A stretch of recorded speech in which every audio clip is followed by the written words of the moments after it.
Myself Mansi Mahale from first year BAMS. I am going to recite the shloka from 16 to 20 of Dravadravya Vijnaniya. Shloka 16.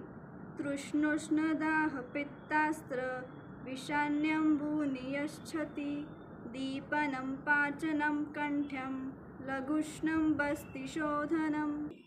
Shloka 17.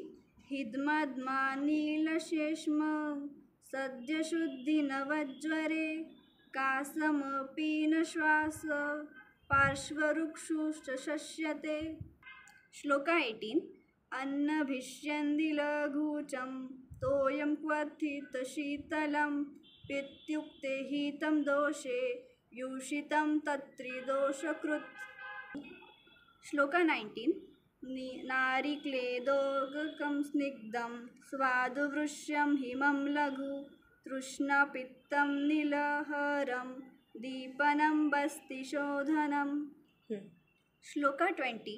स्वादुपाकरसं स्निग्धं मोजस्यं धातुवर्धनं वातपित्तहरं वृष्यं श्लेष्मं गुरुशीतलं.